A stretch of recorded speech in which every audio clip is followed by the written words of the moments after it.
When Pastor Dave first saw the divorce papers, he laughed. "She wants attention," he muttered, tossing the papers on his desk. "Let her cool off. I'm not going to look for her, and I'm not going to call her." To him, this was just a joke. Sooner or later, Viola will come back begging. 2 days passed. No Viola. Dave asked the maid if she had seen her. "No, sir." Little by little, the house began to feel different. The mornings were the worst. Dave sat at the table eating oats the maid had prepared. He frowned after the first spoon. "This tastes plain," he said. The maid looked down. "Madame used to make them herself, sir. She knew exactly how you liked them." Dave said nothing. Later, he noticed something else. His shirts. Again, the maid spoke carefully. "Madame always ironed your shirts herself." Dave shrugged it off. Viola had been gone for 2 days, and already the house felt unfamiliar. One morning his phone rang. "Mrs. Williams?" Dave rolled his eyes. Mrs. Williams was an elderly church member who called constantly complaining about aches and pains. Usually Dave didn't deal with it. Viola did. She understood Mrs. Williams. She once explained that the old woman wasn't really sick. She was lonely. Viola would visit her, sit with her, pray with her. Dave answered the phone quickly. "Yes, Mrs. Williams, I'll pray for you."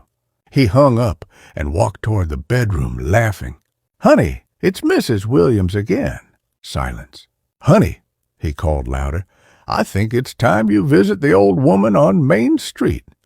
She started her tricks again. Still nothing. For a moment, Dave stood there waiting.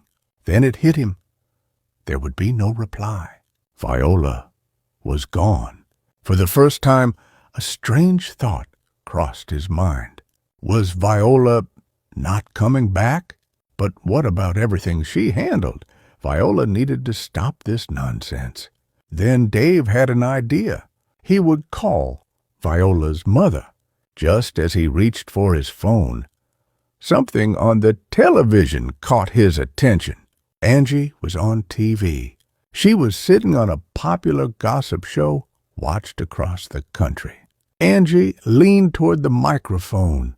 "I'm here to reveal the truth about one of the UK's most loved pastors," she said calmly. "Pastor David O.J. I'm pregnant with his child," Angie continued. Dave couldn't breathe. What had she just done? Did she realize this could destroy everything? Dave stood there in shock. Then instinctively he called out, "Viola." Silence. "Viola, are you in the bathroom?" There was no Viola. No one to calm him down. His phone suddenly exploded with calls. Church members, reporters, friends. Everyone wanted to know the same thing. Was it true? Angie continued. She leaned forward and said, "Even his wife Viola has left him. And together we're going to expose this good-for-nothing pastor." For the first time in his life, Dave felt helpless. His perfect world had just begun to collapse. Find out in Part 3 how Pastor Dave's empire begins to fall.